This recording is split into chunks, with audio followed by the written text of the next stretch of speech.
Vamos orar.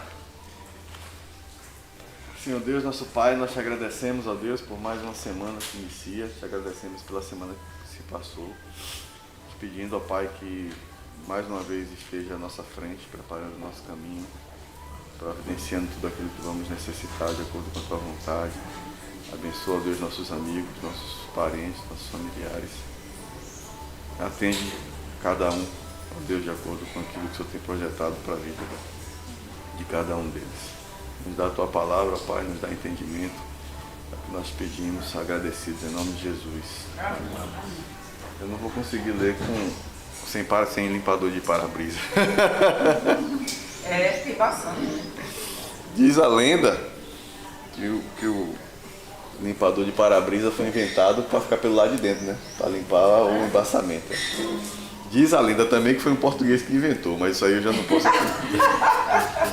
E aí depois viram que era mais útil ele ficar pelo lado de fora para limpar a chuva. Botar dois, Mas eu não vou confirmar isso, que é muita maldade. Não...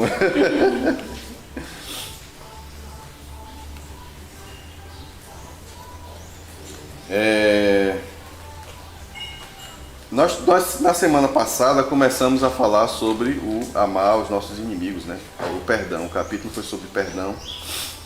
E a gente já começa falando que o perdão, né, é um tema mais espinhoso do que o tema anterior, que foi a moral sexual, né?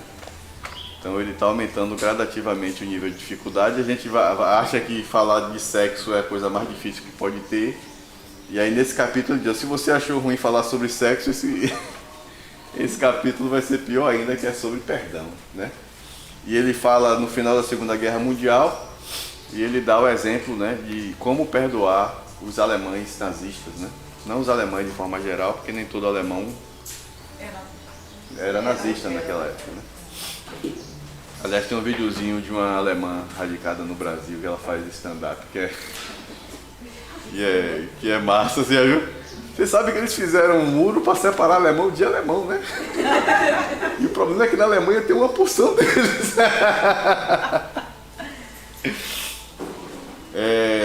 E aí ele diz, né, como inclusive o irmão nosso, né, Bonhoeffer, que era alemão e era contra o nazismo, morreu por causa disso, né? E aí ele vai dizer como perdoar a Gestalt, né, que era a polícia política, depois de tudo que aconteceu durante a Segunda Guerra. E aí ele vai explicando, né, que o perdão é baseado no amor, né, e o que Deus pede é que a gente ama os nossos inimigos como a nós mesmos. E aí ele faz uma reflexão, será que eu estou sempre feliz com o que eu faço? Aí ele diz, não, na maioria das vezes eu estou muito chateado comigo mesmo. Mas eu não deixo de me amar por causa disso, né? Então quando ele faz uma exegese espetacular, né? Que ele vai né, explicando, quando Deus diz devemos amar os nossos inimigos como a gente ama, isso inclui que às vezes a gente não está feliz com o que a gente fez, mas não é por isso que a gente deixa de se amar. Então a gente tem que amar o outro, né? Não porque a gente acha que a outra pessoa é boa, né?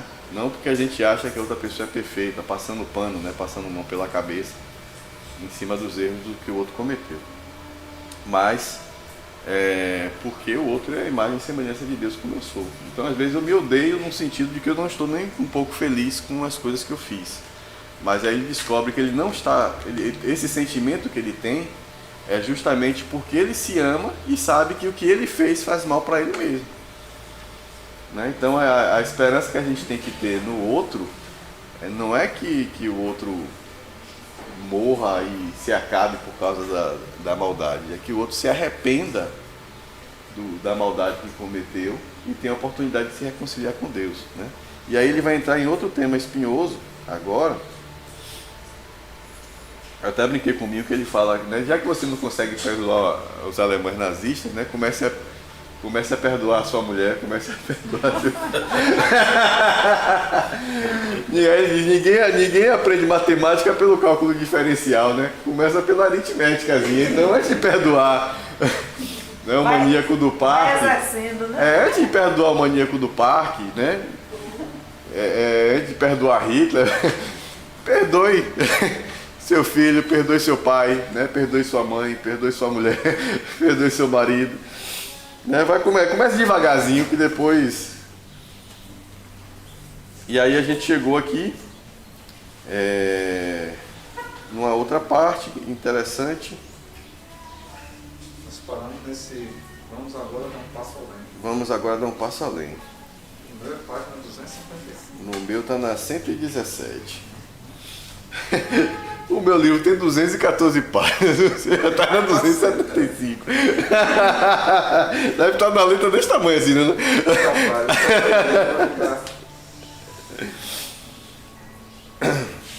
Aí ele começa aqui, né? Vamos agora dar um passo além. Será que amar os nossos inimigos significa deixar de puni-los? Não, pois amar a mim mesmo também não significa que eu não devesse me submeter à punição ou mesmo à morte. Se você cometesse um assassinato, a coisa certa a fazer, se você for um cristão, seria entregar-se à polícia para ser enforcado.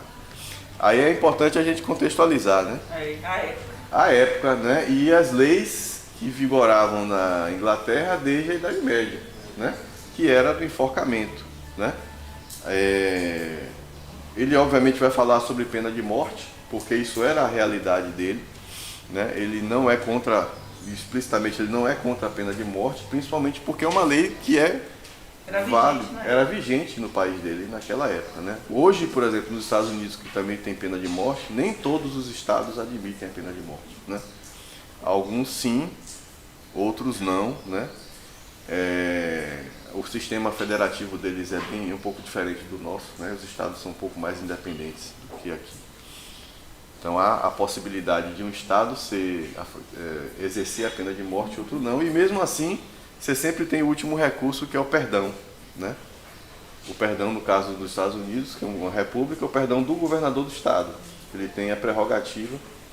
E em última instância o perdão presidencial, né? Na Inglaterra você tinha o perdão do rei, né? Nesse caso era o rei já, né? Qual era o nome dele? George, né? Sexto, né? Quem assistiu aqui o Discurso do Rei, não, o Discurso do Rei, é um filme massa, muito bom.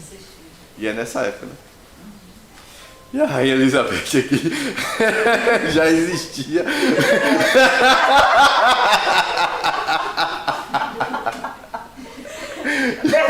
Já existia, né? Eu não sei, acho que ela tinha 17 anos quando começou a Primeira Guerra, a Segunda Guerra. Obrigado, Vadinho. Para compensar o seu abuso ontem na rua comigo, né? A Elizabeth já existia aqui, já era uma jovem. Se você cometesse um assassinato e fosse cristão, você deveria se entregar à polícia para ser enforcado. Por isso, em minha opinião, é perfeitamente certo para um juiz cristão sentenciar um homem à morte, ou para um soldado cristão matar um inimigo, né? Ele está comparando as duas coisas, né? Muito embora a decisão do juiz seja por causa da legislação e a do soldado cristão pela força da circunstância, né?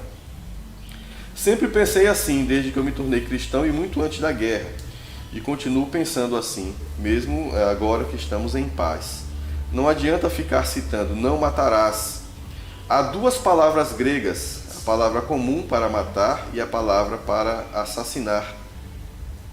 E quando Cristo cita esse mandamento, ele usa a palavra para assassinato nos 3 relatos, o de Mateus, o de Marcos e o de Lucas. E me disseram, aí ele já não pode falar porque ele não falava hebraico, né? Grego e latim ele falava bem, agora hebraico ele tinha uma certa dificuldade. E me disseram que existe a mesma distinção no hebraico. Aí quem estudou, os pastores que estudaram hebraico aí... Como é o nome daquele cara do dicionário? Strong, né? Dá uma olhada no Strong para ver se é verdade. Nem todo ato de matar é um assassinato, da mesma forma que nem toda relação sexual é um adultério. Quando os soldados chegaram perguntando a João Batista o que deveriam fazer, ele nunca sugeriu, nem de longe, que eles deveriam deixar o exército. Cristo também não fez isso quando se encontrou com o capitão romano, que eles chamavam de centurião. A ideia do cavaleiro, o cristão armado em defesa de uma boa causa, é um dos grandes conceitos cristãos.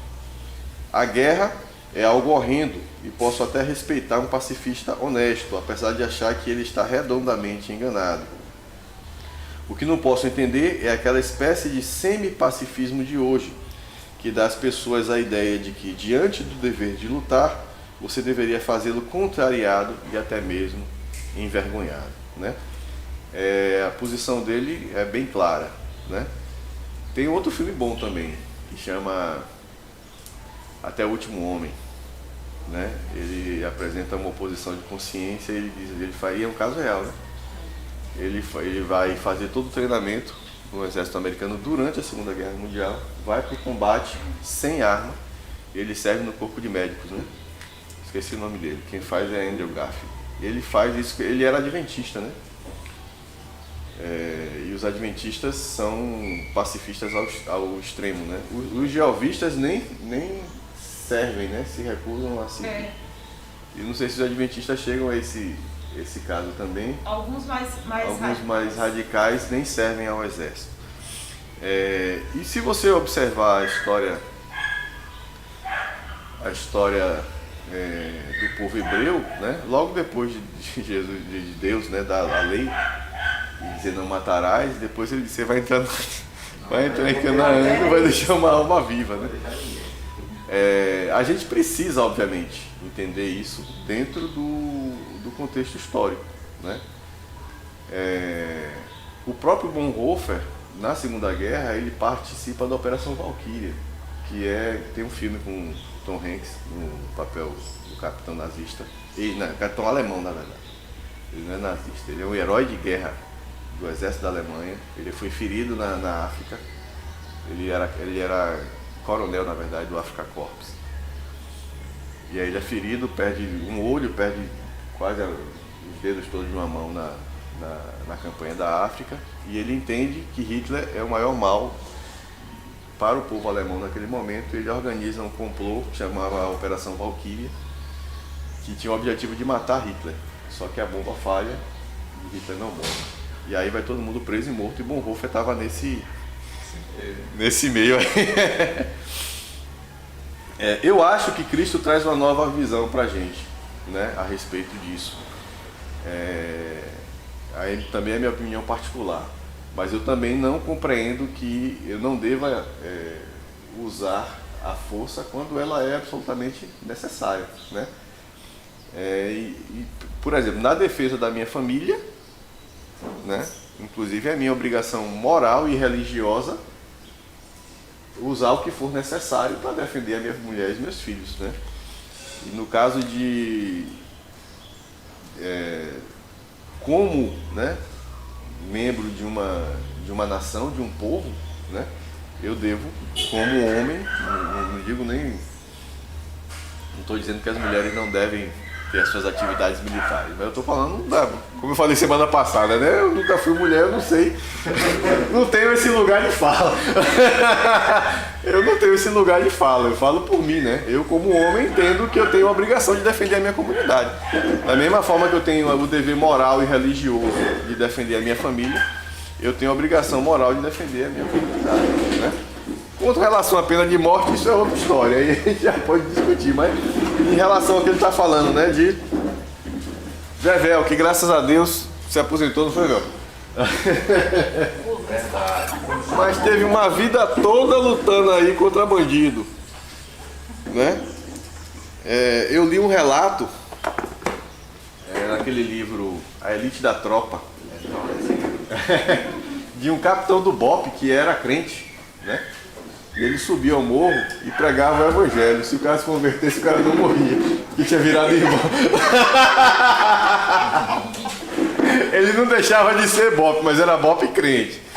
Então o cara tava lá todo arrebentado, ele falava: meu jovem, eu vou te mandar pro mundo dos pés juntos. Você quer aceitar Jesus? E o cara dizia: aceito, ó, já que você se converteu, eu vou te dar uma chance, né? Vá pra igreja. Conserte sua vida. Conserte sua vida e tal, né? E aí ele continua aqui, né? A guerra é algo horrendo e posso até respeitar um pacifista honesto. E ele está criticando muito do pós-modernismo, né? esses movimentos sociais, o próprio pós-modernismo é um movimento muito confuso, né? Ele é muito ramificado e uma ramificação muitas vezes entra em conflito com a outra. Muitas vezes não, normalmente tem muita contradição dentro disso, né? Muita fragmentação, né? E aí é que entra, né? No meio de uma confusão tão grande, vale o que é mais conveniente, né? Então você tem muito vegano que, né? Que come peixe. Eu já saí no Instagram, pessoas esculhambando uma menina com um negócio de frango na mesa, dizendo que era vegano. Não sabe nem o que é. Que não sabe o que é, né? E muito carnívoro também que não quer saber de onde veio a carne, né? Hoje é o dia das indicações, né? Tem uma série boa na Netflix que chama Como as Estrelas do Céu, que discute isso num nível assim bem mais alto do que a discussão normalmente se faz. É um documentário que acompanha a história de um caçador. Agora, ele caça. Nos Estados Unidos você tem a licença de caça, né? E durante as temporadas de caça você pode matar os animais. Isso serve até para controle da população, né? E aí ele não compra carne, né? Toda a carne que ele consome é ele que caça. E aí você tem uma série de discussão com vegano, com ambientalista, tem umas coisas interessantes lá na Netflix. Esse sentido que rouba uma grande quantidade de magníficos jovens cristãos que se alistaram de algo a que tem direito, algo que é o acompanhamento natural da coragem, um tipo de regozijo e engajamento total do cara. Eu digo que eu vivi isso, né? Quando eu terminei o ensino médio, entrei na faculdade, foi a época que eu estava me alistando, né?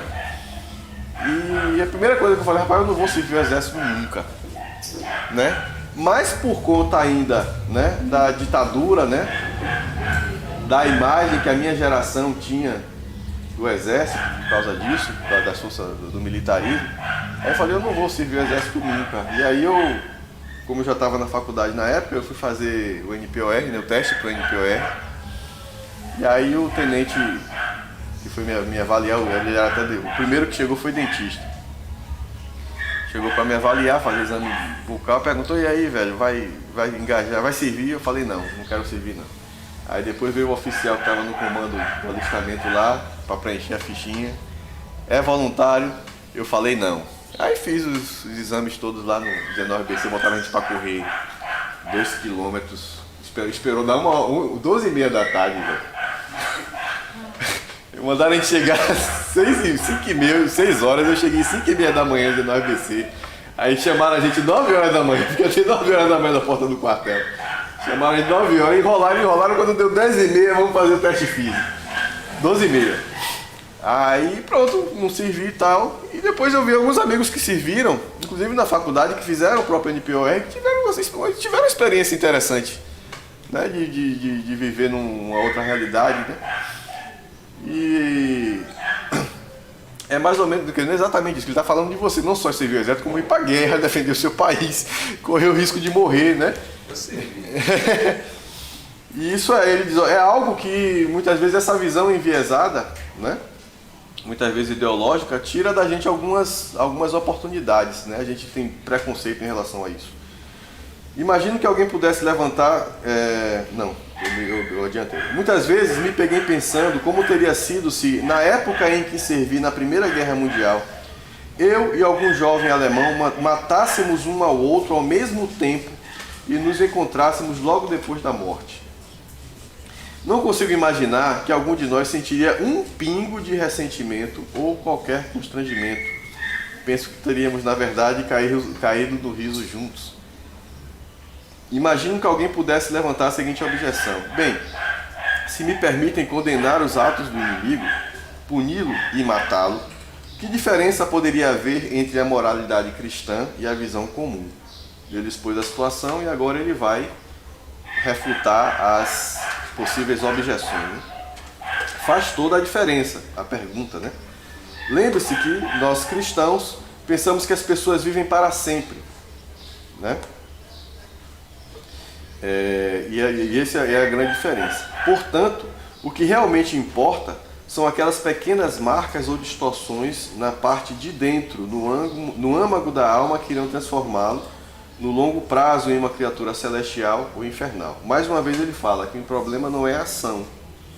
Mais perigosa do que a ação é a motivação para aquela ação, né? Quando ele fala da moralidade cristã, da misericórdia, né? Ele fala de quem faz atos de justiça, né? Mas esses atos de justiça não são motivados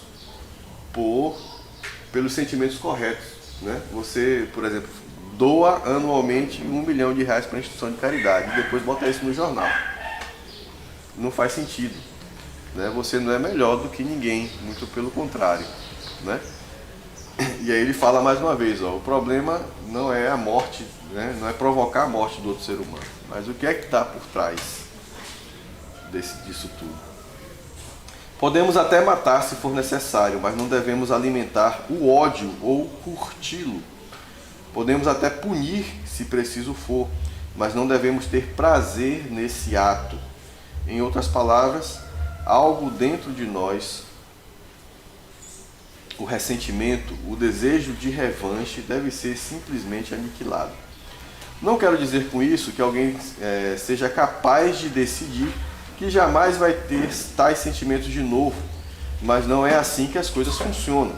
Quero dizer que toda vez que isso vier à tona no dia a dia, ano após ano, por toda a nossa vida, devemos reprimir.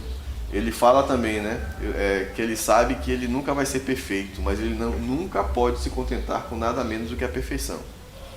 Então a vida cristã, esse processo entre a conversão, né, a regeneração e a glorificação é um processo contínuo de santificação. E quando você se acomoda em um determinado momento, você deixa de se santificar, estabiliza no processo. Então ele diz, ó, eu sei que eu nunca vou ser perfeito, mas eu não posso me contentar em não ser perfeito. Senão eu paro de crescer, paro de alcançar o nível que eu poderia alcançar, né, enquanto Cristo não voltar. E aí ele diz a mesma coisa, né? Eu não posso pedir a ninguém, não tenha desejo de matar uma pessoa por vingança. Você precisa reconhecer que isso não é certo.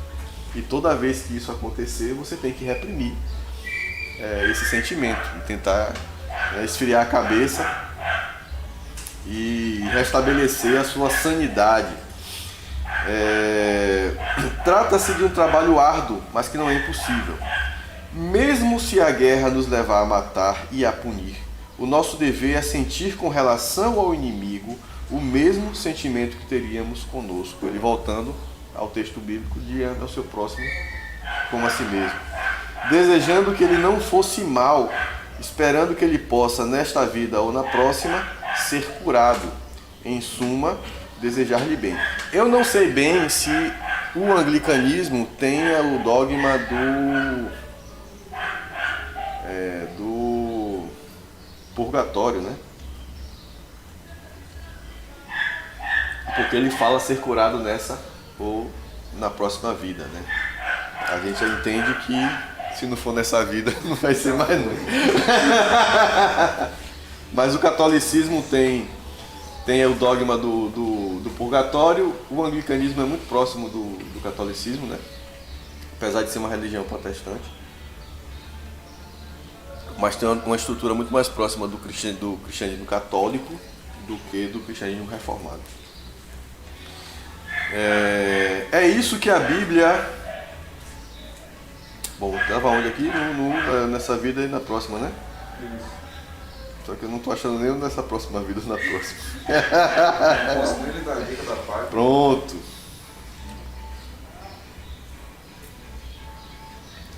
É isso que a Bíblia quer dizer quando diz que devemos amá-lo, desejando-lhe o bem, não tendo simpatia por ele, nem dizendo que ele é legal quando não é. Você não precisa dizer que o bandido é bom, né? Mas você tem que ter misericórdia dele, porque, dentre outras coisas, né, aquela pessoa podia ser você. Porque o estado de degeneração da alma dele era o mesmo que você tinha, que eu tinha, antes de ser regenerado por Cristo, né? Então, o que nos impediu de fazermos coisas abomináveis, além daquelas que nós já fazemos, né? Mas publicamente abomináveis, né? É o fato da graça de Cristo ter nos alcançado.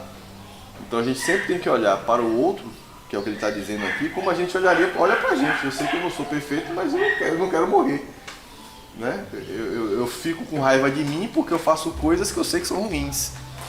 Então eu tenho que olhar para o outro sempre na esperança de que esse outro também possa ser restaurado.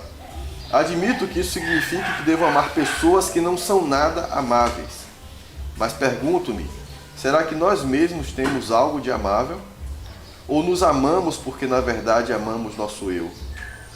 A intenção de Deus é que amemos todos os eus da mesma forma e pelos mesmos motivos.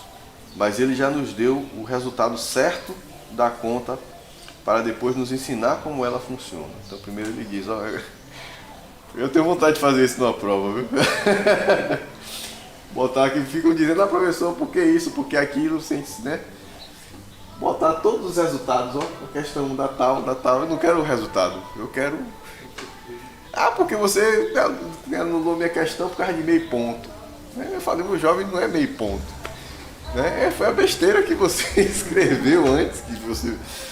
A vontade que eu tenho de fazer isso que Deus fez, né? Dar o resultado. Só que Deus está explicando pra gente como foi que chegou naquele resultado. Não, o resultado é esse. Eu não quero nem saber quanto é que vai dar, só quero que você me diga como é que chega nisso. Então, resta-nos ir em frente e aplicar a mesma regra aos demais entes humanos. Isso será mais fácil se nos lembrarmos de que é assim que Ele nos ama. Outra coisa, né? Deus não está pedindo nada que Ele mesmo não fez, né? Ele ama a gente mesmo com todos os nossos problemas. Isso será mais fácil se nos lembrar de Deus. Não por quaisquer qualidades belas ou atrativas que julguemos possuir, mas só porque somos as criaturas dotadas de existência pessoal, pois, na verdade, não há nada em nós digno de amor. Criaturas como nós, que na verdade encontram tanto prazer no ódio, que abrir mão dele é tão difícil quanto abster de cigarro ou cerveja. Vou ler melhor porque a pontuação aqui ficou estranha, né? Na verdade, não há nada em nós digno de amor. Criaturas como nós, que na verdade encontramos tanto prazer no ódio, que abrir mão dele é tão difícil quanto se abster da cerveja ou do cigarro. Isso tem sido uma realidade, né? Principalmente em tempos de mídias sociais, né? O ódio virou um esporte, na verdade. Não importa quem é a pessoa, você simplesmente já está predisposto a odiar ela, né? Se a pessoa tem um olho torto, você já está odiando a pessoa porque você não consegue olhar para saber por onde é que ela está olhando. Né? Se a pessoa fala de um jeito estranho, você já odeia ela por causa disso, e isso virou realmente, né? Quando se fala em cultura de ódio, normalmente tem essa questão das contradições, né? Eu já falei aqui antes, né? Muitas vezes você combate a cultura de ódio estimulando o ódio. A gente vê muito disso hoje, que assim, o camarada pensa diferente do outro. Aí quando você vai ver, eu gosto sempre de olhar os comentários, né? Aí quando você vai ver os comentários, o cara não está falando contra aquilo que o outro falou. Ele está dizendo assim, você é uma bestarada, você é um burro. Ou seja, ele não está discutindo as ideias, ele está... Não está refutando as ideias do outro. Né? Isso é uma estratégia de retórica, né?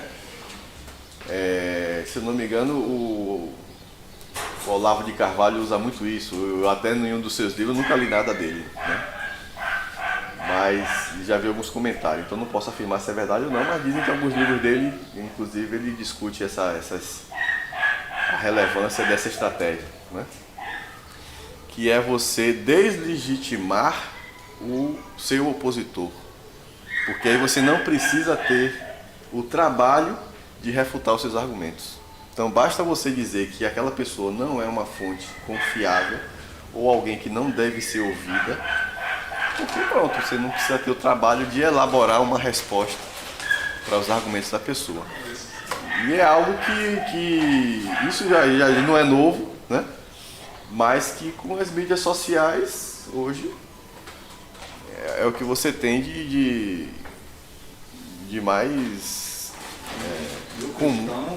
Nós cristãos precisamos ter muito cuidado com isso. Porque assim, nós podemos ter ideia diferente de quem quer que seja. Não é pecado você discordar de alguém naquilo que ele está pensando. Recentemente, principalmente nessa questão política, né? Você tem todo o seu direito de ser A ou B. Porém, quando você for discutir isso, tenha cuidado de discutir as ideias, seu ponto de vista, defenda aquilo que você crê, sem agredir as pessoas. Porque aí você vai, né, defender suas ideias é totalmente lícito, é bíblico, né? Mas ofender as pessoas, atacar as pessoas, atacar a identidade das pessoas, né? Aí você está cometendo pecado. É o que se chama, é o que se chama de linchamento moral, né? Inclusive quando a gente faz o seminário, né, Veredas Antigas, uma das coisas, um dos pilares, dos princípios básicos é exatamente esse, quando fala sobre identidade e destino, e principalmente quando fala aos pais, que às vezes na intenção de corrigir um comportamento, você termina maculando a identidade. E os pais, às vezes, inconscientemente fazem isso. Quando, por exemplo, o filho, ele naquele dia ele não estuda. Então, ao invés do pai dizer assim, você não estudou, você diz, você não é estudioso. Ou então, o filho tem um comportamento que não foi aprovado. Então, ao invés de falar, você foi ou estúpido, ou você foi isso, você é isso. Então, a questão de você está em um comportamento e você ser aquilo. Identidade. Né? E como a gente às vezes é criado nessa cultura, né, de, ao invés de corrigir o comportamento, a gente ataca a identidade, a gente termina passando isso para os filhos. Ô menino, você é burro? Não. Ô menino. Então a gente faz isso com o outro, nas nossas relações. Né? Ao invés de corrigir o comportamento ou tentar dialogar sobre o comportamento ou sobre as ideias, ataca a identidade. E é uma verdade. E é o que a cultura do cancelamento faz, né? Você não gosta da pessoa por algum motivo que ela fez. Eu acho que algumas pessoas precisam ser canceladas.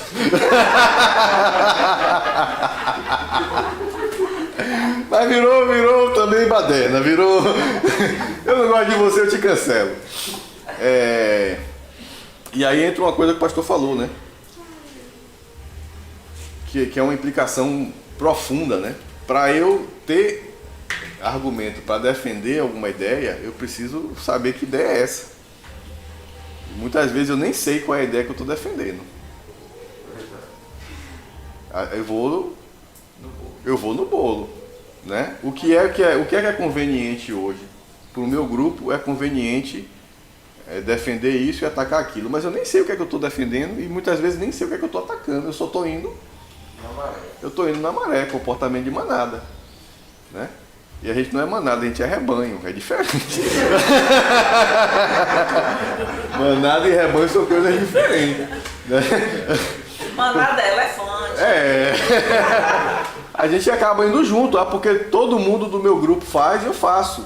Mas se eu tenho que fazer o que o pastor falou, que eu preciso defender o meu ponto de vista de forma racional, né, com argumentos válidos, né? É válido veja bem, defender o ponto de vista da gente muitas vezes é desconstruir o ponto de vista do outro também. Isso também é válido. Você provar, né, ou apresentar argumentos, né, que tornam o argumento oposto inócuo, né? O cara vai aprender, não, eu não sou crente porque tem um sol lá que não é Deus, né? Mas até que ponto isso prova de que não existe um Deus que criou o sol, né? Então você vai desconstruir o argumento da outra pessoa. Isso também é válido. Você não pode desconstruir a reputação da outra pessoa. Muitas vezes você nem precisa fazer isso, a própria pessoa já faz. Né? Então, portanto, não seja culpado desse crime moral, né? Que é destruir a reputação de uma pessoa, porque muitas vezes é uma pessoa idônea, é uma pessoa que pensa diferente de você, mas que é honesta e que expõe isso honestamente, né? E o mínimo que você pode fazer é discutir honestamente com essa pessoa, né? Então, mais uma vez, né? Mais um capítulo que vai tocar o dedo na ferida da gente. Eu tenho usado uma tática para manter minha saúde mental muito boa. Tem uns cabos que eu bloquear, cancelar. Também. Mas o cancelar é mais amplo, né? É derrubar a conta do Instagram. Tem muita gente que eu estou bloqueando. Porque são pessoas que quando você conversa, são pessoas tão legais. Então, mas na rede social o cara é chato demais, velho. É outra personalidade. Parece que a pessoa se transforma quando entra no mundo digital. Então eu prefiro manter o convívio social, humano, ativo e deixar aquele da internet fica melhor. Esse pessoal precisa jogar RPG, né, amigo? Quem gosta de ter outra personalidade da rede social, faz como eu, abre uma conta. Vira um cavaleiro Jedi. Aí sai destruindo o sítio à vontade. Na verdade, eu até fui pro lado obscuro da força esses dias, viu, meu avatar agora é Darth Revan. Meu título é Cavaleiro Sítio. Não, Cavaleiro Sítio é mestre de sítio, eu já não sei mais o que. É mestre, né? Bom, agora o nosso próximo capítulo é o capítulo 5. Deixa eu ver quanto tempo eu tenho. Seja generoso. E a gente vai tratar agora de outro tema também espinhoso. E para isso a gente vai ler as bem-aventuranças lá no Sermão do Monte. Mateus capítulo 5.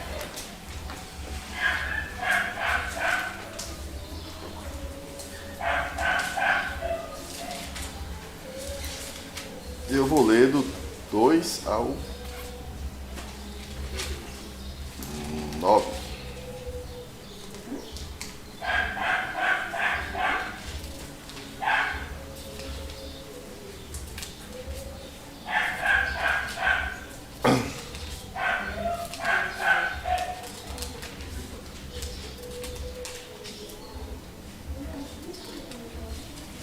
Todo mundo achou? Alguém quer ler aí? É do 2 a? Do 2 ao 9. E abrindo sua boca, os ensinava dizendo: Bem-aventurados os pobres de espírito, porque deles é o reino dos céus. Bem-aventurados os que choram, porque eles serão consolados. Bem-aventurados os mansos, porque eles herdarão a terra. Bem-aventurados os que têm fome e sede de justiça, porque eles serão fartos. Bem-aventurados os misericordiosos, porque eles alcançarão misericórdia. Bem-aventurados limpos de coração, porque eles verão a Deus. Bem-aventurados pacificadores, porque eles serão chamados filhos de Deus. Quero chamar a atenção para o versículo 3, que diz assim: Bem-aventurados os pobres em espírito. A gente diz que a pessoa tem espírito de pobre, né? Não é disso que eu estou falando, né? E ser pobre de espírito também muitas vezes é confundido com ser uma pessoa mesquinha. Não é também disso que Jesus Cristo está falando. Muito pelo contrário. Na sua tradução tem de ou em? Em pobres em espírito. O pobre de espírito é o mesquinho, né? O espírito de pobre a gente sabe, né? Todo mundo aqui tem parte disso. O pobre de espírito é o mesquinho e o pobre em espírito está mais em consonância, né, com 5, né? Bem-aventurados os humildes, pois eles receberão a terra por herança. E o 8, né, para fechar, bem-aventurados os puros de coração, né? Aqueles que têm interesses mais elevados em suas ações, interesses com o reino e não necessariamente com ficar bem na fita, né? Por que eu li esse texto? Por que eu trouxe esse texto para a gente? Porque hoje, na segunda parte da nossa aula, nós vamos falar sobre o grande pecado. Quem consegue chutar aí? Eu sei que... Desobediência? Não, muitas vezes a desobediência é fruto desse grande pecado. Rebelião. A rebelião é fruto desse grande pecado. Vaidade? É uma das facetas desse grande pecado, segundo Condenação. Lewis. Ele diz: a vaidade é um caso particular. Quando a gente ouve essa palavra caso particular, chega a dar um arrepio, né? Porque a resolução funciona para todo problema. Aí o professor chega lá, ó, tem um caso particular. Que não adianta você fazer isso, que você não vai resolver nunca. A vaidade é um caso particular do que Lewis chama de grande pecado, que é o pecado que derrubou o Satanás e foi o pecado que derrubou a gente também, né? Que é o orgulho, né? Então ele coloca, ele parte dos 7 pecados capitais, né? Ele falou das virtudes cardeais, depois ele falou das virtudes teologais, né? E agora ele vai falar do que ele considera o principal pecado capital. Não é tradição nossa tratar disso, né? Mas é muito próximo deles lá na Inglaterra, porque há uma proximidade, como eu já falei, muito grande entre o catolicismo romano e o anglicanismo, né? Inclusive tem os anglicanismo católico. Existe o anglicanismo Católico. anglicanismo. Tanto quando eu era pequeno, quer dizer, quando eu era mais novo, né? Quando eu era mais novo, né? Na época que Mandela estava preso e tal, e o bispo Desmond Tutu tinha uma prevalência grande na África do Sul, né? Eu achava que ele era católico, né? Porque para mim naquela época só existia bispo na igreja católica. Aqui no Brasil só existia bispo na igreja católica. Você não é muito novo, não, É a genética. E aí, Tutu, ele não é bispo católico, ele é bispo anglicano. A igreja predominante na África do Sul é a igreja anglicana, né? Inclusive o próprio Nelson Mandela foi educado dentro do anglicanismo, né? O anglicanismo praticamente adotou ele. Quando ele vai para Pretória, para Joanesburgo, não me lembro mais. Ele vai para Pretória, para Joanesburgo, né? Para estudar e tal. Um bispo anglicano é quem cuida de toda a sua manutenção e tal. Ele substitui mesmo o pai, que Mandela não teve, né? Ele fala, eu não li não. Isso aí foi um amigo meu que leu e comentou isso comigo. Então também não é uma informação de primeira. Já que você falou do anglicanismo, voltando, na verdade, você falou da questão do purgatório, o anglicanismo não aceita, mas o anglicanismo católico aceita. Aceita a ideia do purgatório. Então a gente precisa ver direito o que foi que Deus quis dizer quando ele falou nessa vida ou na próxima, né? Talvez a esperança de que seja como o ladrão na cruz, né? Que morreu mal, né?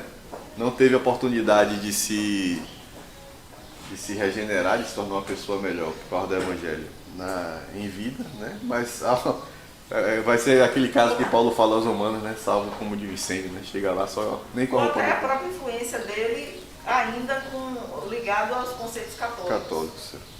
Ele era muito próximo de Tolkien, né? Que era católico convicto, chegou a escrever para o Papa criticando algumas coisas que ele não concordava com o catolicismo. Mas na verdade o responsável pela conversão de Lewis foi Tolkien, né? Só que Lewis resolveu ser protestante.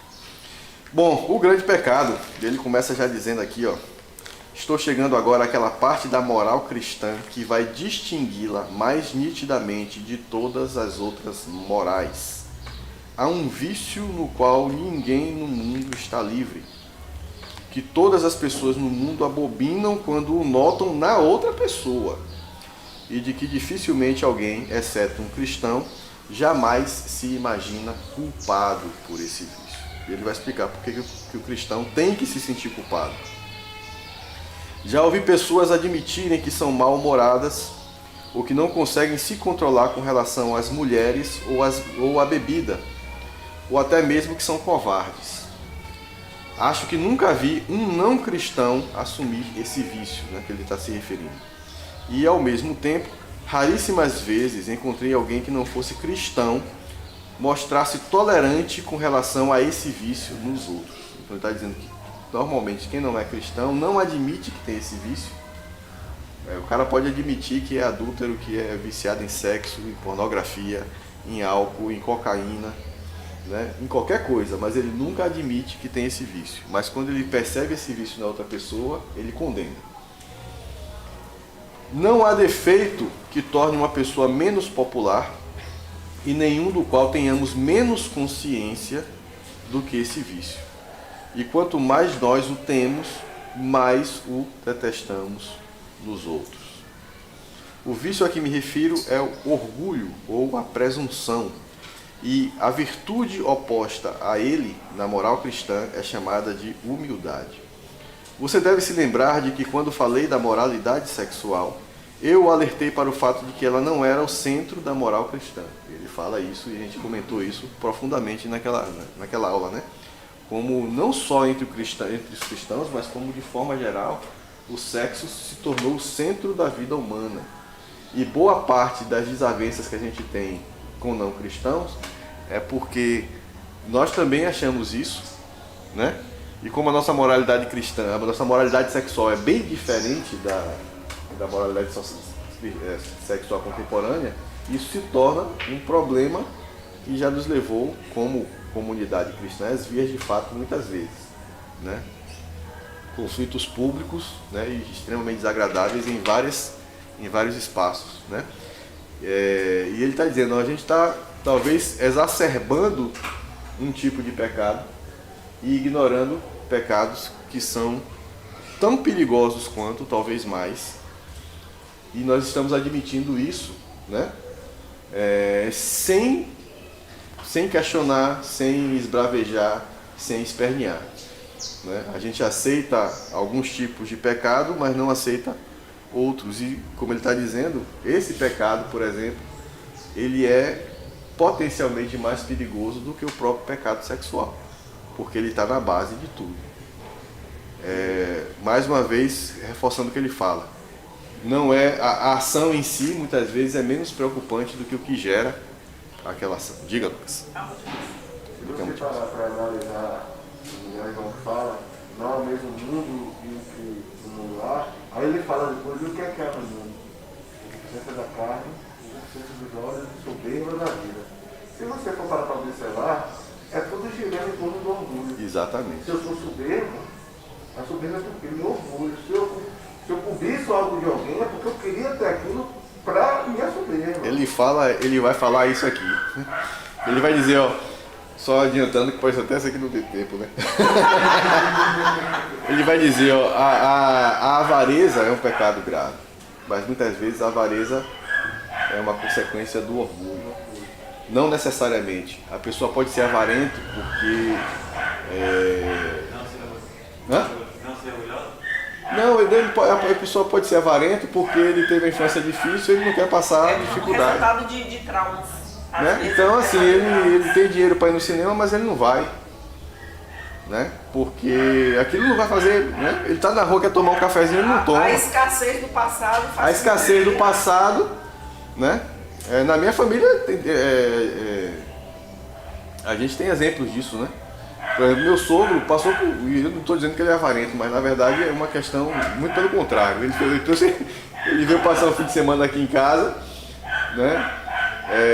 Quase perde o tanto de comida que ele trouxe já pronta para passar 2 dias. Eu falei, seu Jesus, aí tá difícil, a gente vai ter que usar a semana toda aqui para terminar de comer. Isso também é um reflexo, né? Da escassez que ele teve na infância, períodos que ele passou de dificuldade na vida adulta também. Então, por exemplo, ele não gosta de ir para shopping. Passear não é o lugar dele. Né? Hoje ele pode ir no shopping e comprar o que ele quiser, né? Mas já teve tempo na vida dele que isso faz uma diferença grande. E isso faz uma diferença grande, né? Então eu já tentei levar ele pro cinema, ele gosta muito de filme de Bang Bang, ele prefere assistir no celular. Eu já tentei levar ele pro cinema várias vezes. Filme bom de Bang Bang, eu falei, Senhor Jesus, é esse. Aí arranja a desculpa, não vai. Quando a gente fizer grupo de vereda, a gente vai colocar ele. Vai mexer muito com... Então a avareza, no sentido assim de você querer acumular as coisas, né?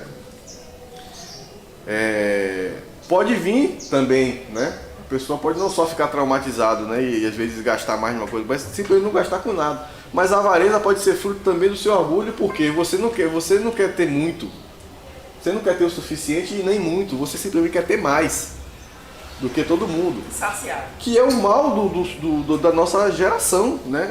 É o mal da sociedade ocidental. Né? Porque a questão não é só você ter o suficiente e ter muito, não é você ter dinheiro para passar as férias no Caribe todo ano. Né? Porque tem gente que tem dinheiro para isso em 10 ou 20 vidas.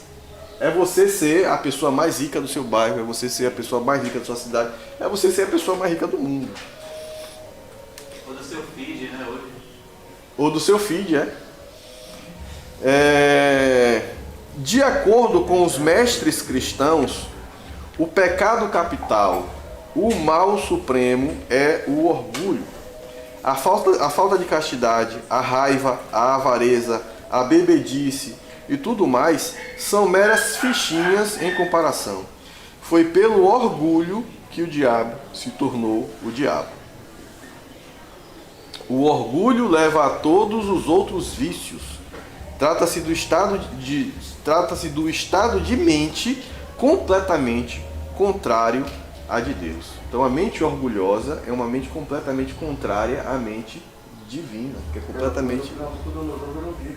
Hã? Exatamente. Mesmo tendo presenciado, né, tudo que Daniel fez, parece que estou exagerando. Se você acha isso, sugiro que pense melhor. Destaquei há pouco tempo que quanto mais orgulhosa for uma pessoa, mais ela detesta o orgulho nas outras. Na verdade, se você quiser descobrir o quanto é orgulhoso, a forma mais fácil de fazê-lo é perguntar-se: quanto eu detesto quando as outras pessoas me inferiorizam, ou se recusam a me dar atenção, ou dão palpite, ou são condescendentes comigo, ou são exibidas. O ponto em questão é que o orgulho de cada pessoa está concorrendo com o orgulho de todas as demais.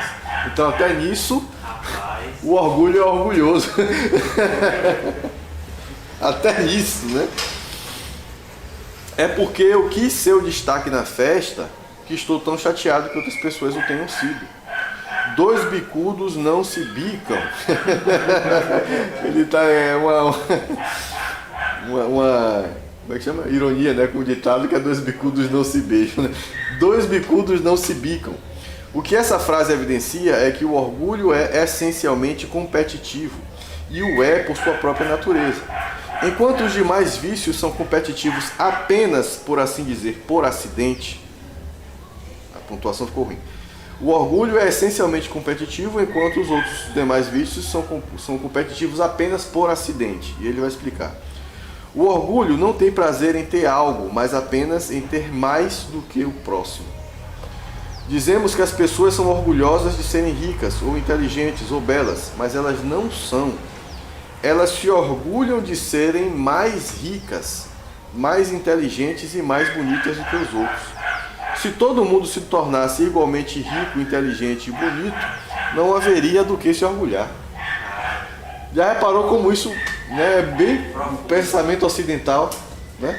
Por que a gente não consegue eliminar as desigualdades, né, que a gente tem?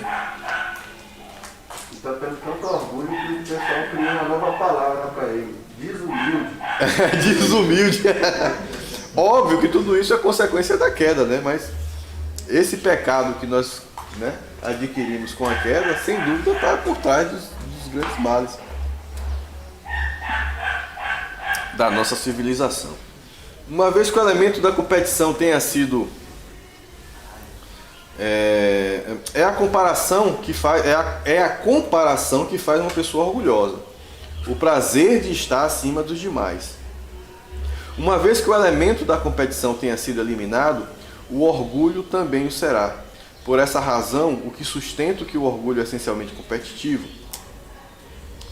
Por essa razão que sustento que o orgulho é essencialmente competitivo, mas não de uma forma que os outros vícios não são. O impulso sexual pode levar dois homens a competir se ambos desejam a mesma garota. Mas isso só se dá por acidente, uma vez que eles também poderiam ter desejado duas garotas diferentes. Eles não competiriam por causa do impulso sexual. Mas um homem orgulhoso vai tomar a sua garota de você, vai tomar a sua garota de você, lá ele, não porque ele a deseja. Hein, Lucas? Hein, Vel? Lá ele.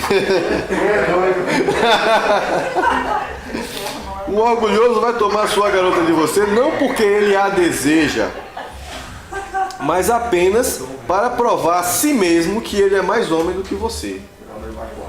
Ele é o alfa. Tu não fala com o Bebel, não. Que Bebel é reformado, mas aposentado ainda tem, não tem? Tá lá. Quem é doido? A ganância pode levar duas pessoas a competirem se não tiverem recursos suficientes. Mas o homem orgulhoso, mesmo que tenha mais do que o que poderia gastar, do que poderia querer, vai tentar conseguir mais só para afirmar o seu poder. Quase todos aqueles males do mundo que as pessoas atribuem à cobiça e ao egocentrismo são, na verdade, muito mais resultado do orgulho, né? Tomemos como exemplo o caso do dinheiro. A avareza certamente fará com que o homem queira mais dinheiro para ter uma casa melhor, férias melhores, melhores alimentos e bebidas, mas apenas até certo ponto. O que faz com que uma pessoa ganhe 10 mil libras por ano e fique ansiosa por passar a ganhar 20 mil libras por ano. Você tem uma ideia, nessa época, com talvez 50 libras, você comprasse um Camaro. Tudo bem que não tinha Camaro nessa época, mas dava para comprar um Rolls Royce, né? Um modelozinho usado, mas com 50 libras você comprava um bom carro, né? Tem uma nota de rodapé aqui, ó. Os valores que Lewis usa como exemplo representariam hoje centenas de milhares de libras esterlinas, que é a moeda mais cara do mundo. É mais caro que o euro e, consequentemente, mais caro do que o dólar. Então, 10 mil libras naquela época não dava para você gastar em uma vida. Então, que uma pessoa ganha 10 mil libras em um ano, no outro já está ansioso por chegar a 20 mil. Né? É o orgulho, o desejo de ficar mais rico do que outro homem rico, né? E ainda mais o desejo de poder. Pois é claro que aquilo que o orgulho realmente aprecia é o poder, e não há nada que faça uma pessoa se sentir tão superior aos outros quanto ela capaz de manipulá-los como soldadinhos de chumbo. O que faz uma menina linda espalhar tormento por onde quer que vá para coletar admiradores? Certamente não é o seu instinto sexual, pois esse tipo de garota muitas vezes é frígida. É a opinião dele, né? Mas não sei se é completamente desatualizada, não.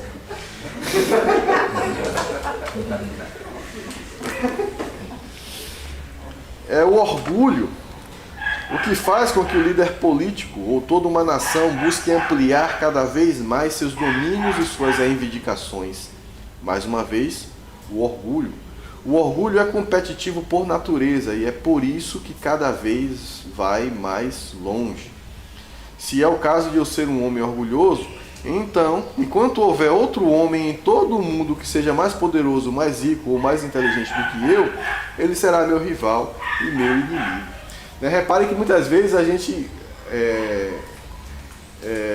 não tem noção, né, disso, porque muitas vezes a gente coloca o orgulho em determinados locais e acha que o orgulho só age naqueles pontos, né? Uma vez eu vi aquele Rodolfo Botino. É Rodolfo Botino não? Acho que o Rodolfo Botino é ator, mas tem um jornalista que tem um nome parecido com esse, né? E aí eles estavam, na época ele estava na Record, estava tratando de alguma coisa e alguém pergunta, hã? Gotino? Eu não sei. Não, esse Gotino já é desses telejornais que espreme e sai sangue, né? E fica escorrendo sangue pela tela de TV. Não, ele tá fora da mídia, nunca mais ouvi ele. E aí era uma discussão sobre, era um psicólogo lá falando sobre essas coisas da prepotência, da avareza e tal. E aí o psicólogo fala isso, né? Tem sempre alguma coisa de que você se orgulha. Aí pergunta pra ele, do que é que você se orgulha? Aí ele fica assim, né, titubeia, ele fala da sua inteligência, da sua capacidade intelectual. Aí ele falou, eu acho que é isso mesmo, né? Então o tempo todo não, mas todo mundo tem algo, né, de que se orgulhar em algum momento. Existe hoje uma conotação positiva em alguns contextos, o pessoal usa para falar, né? ele vai falar isso, né? Mas às vezes a gente também confunde muitas nomenclaturas. Tem isso também. Né? O que eu chamo de orgulho? Né? O que é o que ele está falando aí? Né? Porque ele fala assim, não, me orgulho da minha família. É uma conotação. Eu me orgulho de ser inteligente. É outra conotação. Mas a gente precisa ter cuidado. Né? Mas acho que nesse tempo, às vezes as pessoas. Nesse tempo não, as pessoas confundem muito o conceito, às vezes, das palavras mesmo.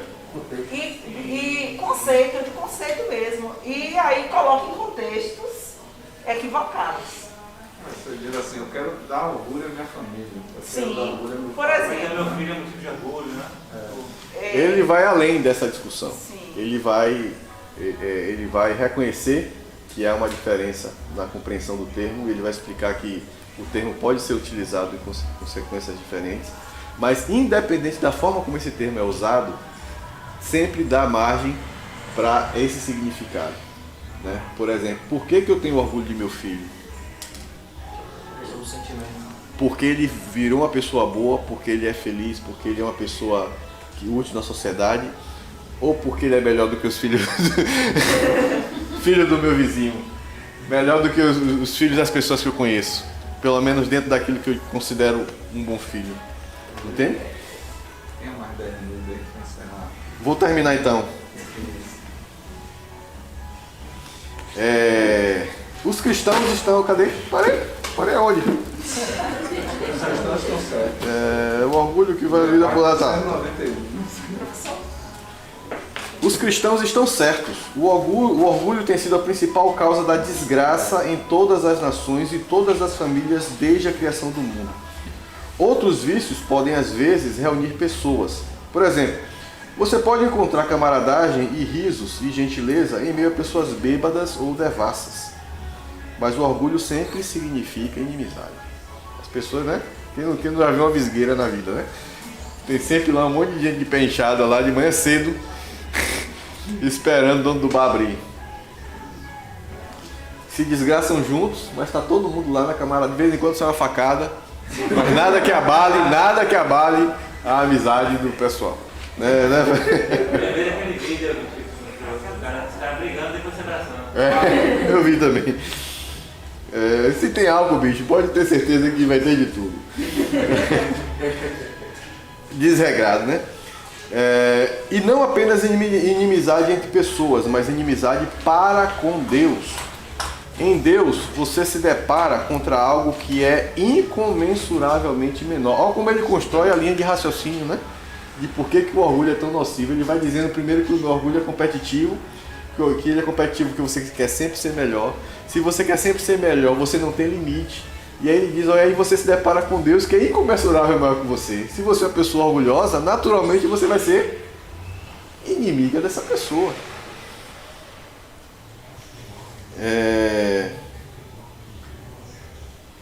Eu estou me perdendo demais nesse negócio. A menos que você conheça bem a Deus, e por isso saiba que não é nada em comparação a ele, não conhece de jeito nenhum. Né? Ou você conhece bem Deus, ou você não conhece Deus de jeito nenhum. Enquanto você for orgulhoso, não poderá conhecer a Deus. Uma pessoa orgulhosa sempre está desdenhando coisas e pessoas. E é claro, se você fica olhando de cima para baixo, não poderá olhar para nada que esteja acima de você. Ele tem essas frases geniais. Isso levanta uma questão terrível. Como as pessoas que estão obviamente corroídas pelo orgulho podem dizer ao mesmo tempo que acreditam em Deus e que se consideram tão religiosas? Receio que isso signifique que elas estejam adorando a um Deus imaginário. Na teoria, elas admitem que não são nada na presença do seu Deus fantasma, mas, na verdade, estão o tempo todo imaginando o quanto ele as aprova e a se acharem bem melhores do que as pessoas comuns. É o orgulho religioso, né? Ou seja, eles pagam alguns tostões de umidade, né? Paga para o público, né? Alguns tostões de umidade imaginária para ele e, em troca, obtém milhões em termos de orgulho diante dos seus companheiros. Suponho que tenha sido nesse tipo de pessoa que Cristo estava pensando quando disse que alguns pregam sobre ele e expulsam demônios em seu nome apenas para ouvirem no juízo final que ele nunca os conheceu. Qualquer semelhança não é mera coincidência. E qualquer de um de nós pode, a qualquer momento, cair nessa cilada de morte. Felizmente, temos como provar se caímos nela. Sempre que nossa vida religiosa está nos fazendo pensar que somos bons, acima de tudo que somos melhores do que os outros, certamente estamos sendo influenciados não por Deus, mas pelo diabo. A prova real de que você está na presença de Deus é que você ou esquece completamente de si, ou se vê como um objeto pequeno e sujo. O melhor é esquecer-se completamente de si. Vamos parar por aqui, né? Para a gente não começar outro assunto e não conseguir terminar. Tem uma coisa interessante, né? Que eu pensei sobre esse texto também. Tem um autor, já comentei várias vezes sobre ele, que chama David Koyzis, né, que ele escreve sobre política. Ele é um autor cristão que fala sobre política, ele é cientista político. E ele fala que toda ideologia é um tipo de idolatria, independente se está em cima, embaixo, na direita ou na esquerda. Tudo é um tipo, qualquer tipo de ideologia. Quando você se relaciona de forma ideológica com alguma coisa, aquele relacionamento na verdade é um relacionamento religioso. Né, e você está instituindo aquilo como ídolo. Né? E lendo esse texto de Lewis, né, o que está por trás disso tudo é o orgulho. Né? E o orgulho transforma qualquer coisa em ídolo, que é na verdade o que está por trás do que ele está dizendo. Qualquer coisa boa, que é o que ele fala, toda teoria política tem algo de bom por trás dela. O problema é quando ela deixa de ser uma teoria política e passa a ser uma ideologia política. Ou seja, você deixa de entender aquilo como uma alternativa possível para resolver alguns problemas sociais e políticos, como sendo a única alternativa possível. Porque se é a única alternativa possível, então eu tenho que fazer de tudo para que ela seja prevalente em relação a todas as outras. Né? E eu não consigo imaginar um mundo bom em que aquela teoria não seja a única vigente. Né? Então ela deixa de ser uma teoria e passou a ser um ídolo, né? Atingiu o status de ídolo. Só consigo resolver os problemas se aquilo for implantado. Né? E a gente faz isso com tudo, né? O orgulho consegue transformar tudo em ídolo. Todas as coisas boas que a gente tem na vida, a queda, o pecado, transforma em coisas ruins, como ele fala a respeito da moralidade sexual. Né? É uma das melhores coisas que Deus nos deu. Né? Mas existe uma moralidade tóxica, né? Uma moralidade não, existe uma sexualidade tóxica e uma sexualidade saudável. Né? A inteligência é um dos imago Dei, uma das facetas do imago Dei que a gente tem, né? É a inteligência, a capacidade de pensar, de ser pessoa. Né? Diga. Como o presidente com a lei. A lei deixou de ser babá, como Paulo fala, né? A lei deixou de ser a babá do povo e passou a ser a senhora do povo. E o próprio povo fez isso, porque a lei por si só não tem. A lei não é uma pessoa, né? O dinheiro não é uma pessoa, mas a gente atribui características pessoais e divinas ao dinheiro. O dinheiro é uma coisa massa. Se não precisar sair com um bode para trocar por uma saca de feijão na feira, pense na facilidade que você tem, né? Mas aí a gente transformou o dinheiro em ídolo. E aí que as coisas começam a dar errado. Acabei, pastor. 7 missões, pediu 10. Me deu 10, eu te dei 7. Nosso layout.